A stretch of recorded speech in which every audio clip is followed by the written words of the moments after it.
الحمد لله الذي أنزل على عبده الكتاب ولم يجعل له عوجا قيما لينذر بأسا شديدا من لدنه ويبشر المؤمنين الذين يعملون الصالحات أن لهم أجرا حسنا ماكثين فيه أبدا وينذر الذين قالوا اتخذ الله ولدا ما لهم به من علم ولا لآبائهم كبرت كلمة تخرج من أفواههم إن يقولون إلا كذبا فلعلك باخع نفسك على آثارهم إن لم يؤمنوا بهذا الحديث أسفا إنا جعلنا ما على الأرض زينة لها لنبلوهم أيهم أحسن عملا وإنا لجاعلون ما عليها صعيدا جرزا أم حسبت أن أصحاب الكهف والرقيم كانوا من آياتنا عجبا إذ أوى الفتية إلى الكهف فقالوا ربنا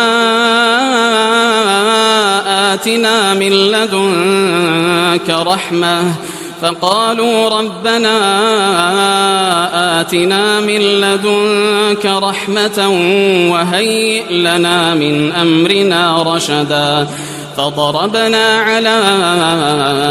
آذانهم في الكهف سنين عددا ثم بعثناهم لنعلم أي الحزبين أحصى لما لبثوا أمدا نحن نقص عليك نبأهم بالحق إنهم فتية آمنوا بربهم وزدناهم هدى وربطنا على قلوبهم إذ قاموا فقالوا ربنا رب السماوات والأرض لن ندعو من دونه إلها لقد قلنا إذا شططا هؤلاء قومنا اتخذوا من دونه آلهة لولا يأتون عليهم بسلطان بين فمن أظلم ممن افترى على الله كذبا وإذ اعتزلتموهم وما يعبدون إلا الله فأووا إلى الكهف ينشر لكم ربكم من رحمته ويهيئ لكم من أمركم مرفقا وترى الشمس إذا طلعت تزاور عن كهفهم ذات اليمين وإذا غربت تقرضهم ذات الشمال وهم في فجوة منه ذلك من آيات الله من يهد الله فهو المهتد ومن يضلل فلن تجد له وليا مرشدا وتحسبهم أيقاظا وهم رقود ونقلبهم ذات اليمين وذات الشمال وكلبهم باسط ذراعيه بالوصيد لو اطلعت عليهم لوليت منهم فرارا ولملئت منهم رعبا وكذلك بعثناهم ليتساءلوا بينهم قال قائل منهم كم لبثتم قالوا لبثنا يوما أو بعض يوم قالوا ربكم أعلم بما لبثتم فابعثوا أحدكم بورقكم هذه إلى المدينة فلينظر أيها أزكى طعاما فليأتكم برزق منه وليتلطف ولا يشعرن بكم أحدا إنهم إن يظهروا عليكم يرجموكم أو يعيدوكم في ملتهم ولن تفلحوا إذا أبدا وكذلك أعثرنا عليهم ليعلموا أن وعد الله حق حق وأن الساعة لا ريب فيها إذ يتنازعون بينهم أمرهم فقالوا ابنوا عليهم بنيانا ربهم أعلم بهم قال الذين غلبوا على أمرهم لنتخذن عليهم مسجدا سيقولون 3 رابعهم كلبهم ويقولون 5 سادسهم كلبهم رجما بالغيب ويقولون 7 وثامنهم كلبهم قل ربي أعلم بعدتهم ما يعلمهم إلا قليل فلا تمار فيهم إلا مراء ظاهرا ولا تستفت فيهم منهم أحدا ولا تقولن لشيء إني فاعل ذلك غدا إلا أن يشاء الله واذكر ربك إذا نسيت وقل عسى أن يهديني ربي لأقرب من هذا رشدا ولبثوا في كهفهم 300 سنين وازدادوا 9 قل الله أعلم بما لبثوا له غيب السماوات والأرض أبصر به وأسمع ما لهم من دونه من ولي ولا يشرك في حكمه أحدا واتل ما أوحي إليك من كتاب ربك لا مبدل لكلماته ولن تجد من دونه ملتحدا واصبر نفسك مع الذين يدعون ربهم بالغداة والعشي يريدون وجهه ولا تعد عيناك عنهم تريد زينة الحياة الدنيا ولا تطع من أغفلنا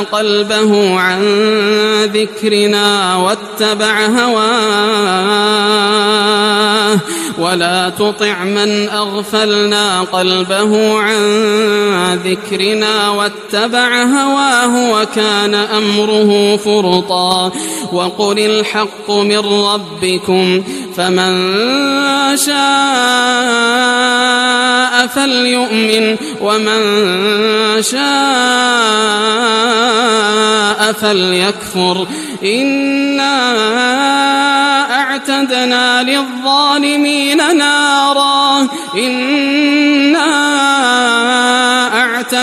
للظالمين نارا أحاط بهم سرادقها وإن يستغيثوا يغاثوا بماء كالمهل يشوي الوجوه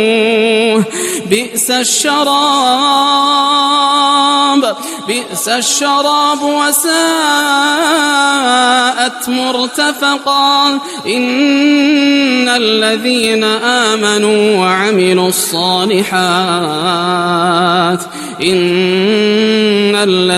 آمنوا وعملوا الصالحات إنا لا نضيع أجر من أحسن عملا أولئك لهم جنات عدن تجري من تحتهم الأنهار يحلون فيها من أساور من ذهب ويلبسون ثيابا خضرا من سندس واستبرق متكئين فيها على الأرائك نعم الثواب وحسنت مرتفقا. واضرب لهم مثل الرجلين جعلنا لأحدهما جنتين من أعناب وحففناهما بنخل وجعلنا بينهما زرعا كلتا الجنتين آتت أكلها ولم تظلم منه شيئا وفجرنا خلالهما نهرا وكان له ثمر فقال لصاحبه وهو يحاوره أنا أكثر منك مالا وأعز نفرا ودخل جنته وهو ظالم لنفسه قال ما أظن أن تبيد هذه أبدا وما أظن الساعة قائمة ولئن رددت إلى ربي لأجدن خيرا منها منقلبا. قال له صاحبه وهو يحاوره أكفرت بالذي خلقك من تراب ثم من نطفة ثم سواك رجلا لكن هو الله ربي ولا أشرك بربي أحدا ولولا إذ دخلت جنتك قلت ما شاء الله لا قوة إلا بالله إن ترني أنا أقل منك مالا وولدا فعسى ربي أن يؤتيني خيرا من جنتك ويرسل عليها حسبانا من السماء فتصبح صعيدا زلقا أو يصبح ماؤها غورا فلن تستطيع له طلبا وأحيط بثمره فأصبح يقلب كفيه على ما أنفق فيها وهي خاوية على عروشها ويقول يا ليتني لم أشرك بربي أحدا ولم تكن له فئة ينصرونه من دون الله وما كان منتصرا. هنالك الولاية لله الحق هو خير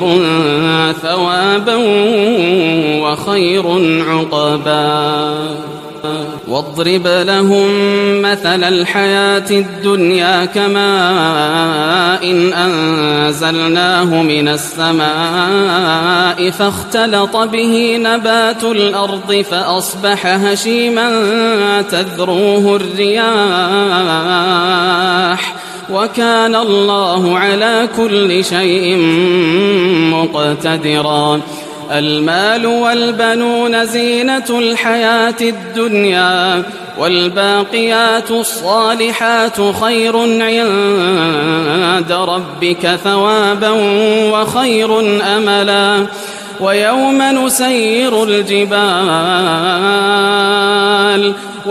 نسير الجبال وترى الأرض بارزة وحشرناهم فلم نغادر منهم أحدا وعرضوا على ربك صفا لقد جئتمونا كما خلقناكم أول مرة بل زعمتم أن لن نجعل لكم موعدا.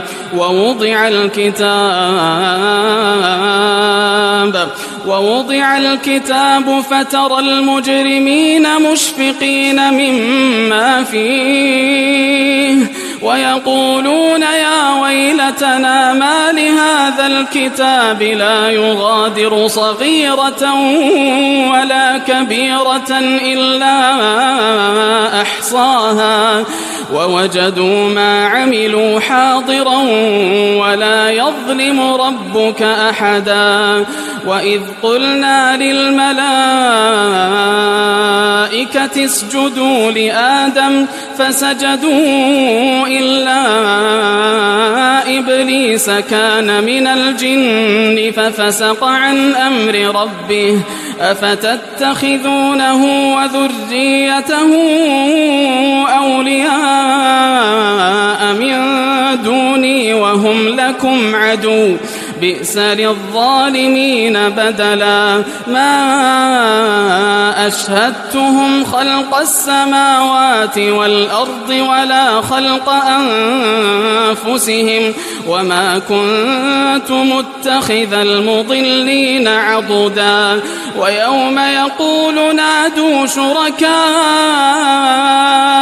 الذين زعمتم فدعوهم فلم يستجيبوا لهم وجعلنا بينهم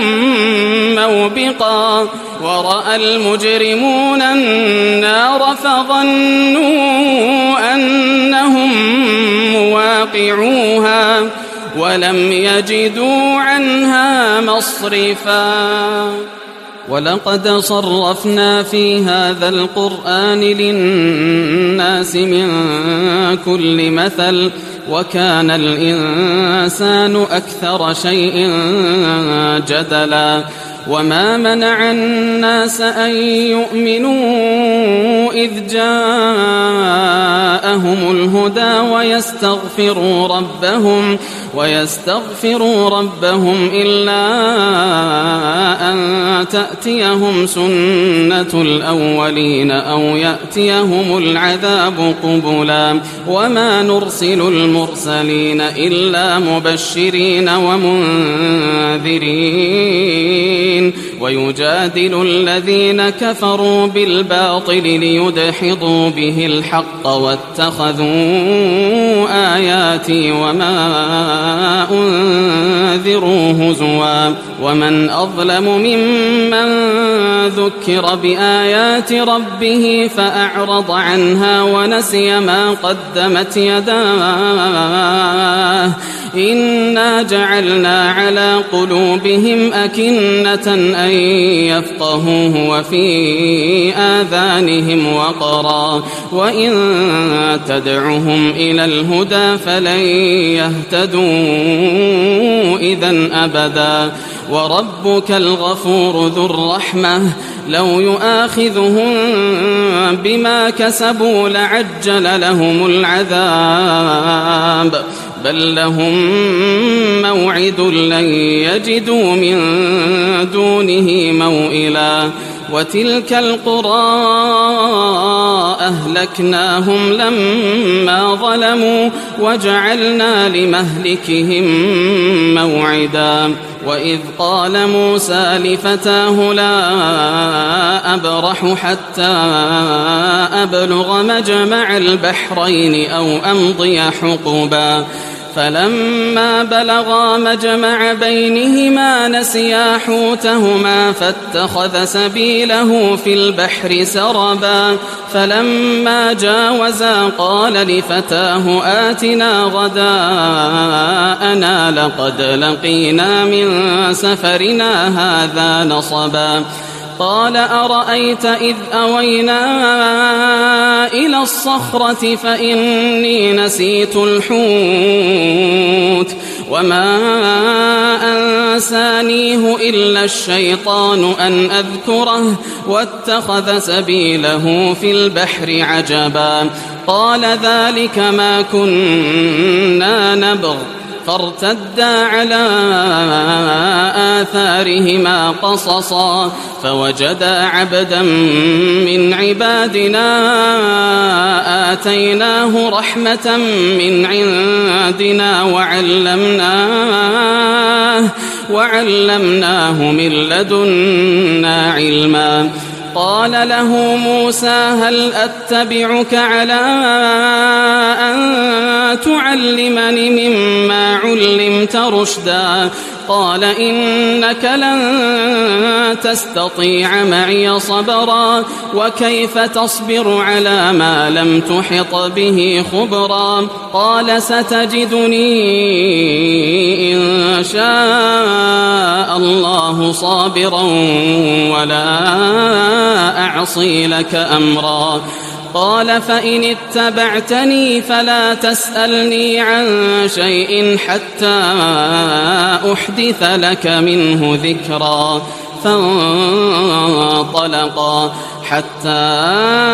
إذا ركبا في السفينة خرقها قال أخرقتها لتغرق أهلها لقد جئت شيئا إمرا قال ألم أقل إنك لن تستطيع معي صبرا قال لا تؤاخذني بما نسيت ولا ترهقني من أمري عسرا فانطلقا حتى إذا لقيا غلاما فقتله قال أقتلت نفسا زكية بغير نفس لقد جئت شيئا نكرا قال ألم أقل لك إنك لن تستطيع معي صبرا قال إن سألتك عن شيء بعدها فلا تصاحبني قد بلغت من لدني عذرا فانطلقا حتى إذا أتيا أهل قرية استطعما أهلها فأبوا أن يضيفوهما فوجدا فيها جدارا يريد أن ينقض فأقامه قال لو شئت لاتخذت عليه أجرا قال هذا فراق بيني وبينك سأنبئك بتأويل ما لم تستطع عليه صبرا أما السفينة فكانت لمساكين يعملون في البحر فأردت أن أعيبها وكان وراءهم ملك يأخذ كل سفينة غصبا وأما الغلام فكان أبواه مؤمنين فخشينا أن يرهقهما طغيانا وكفرا فأردنا أن يبدلهما ربهما خيرا منه زكاة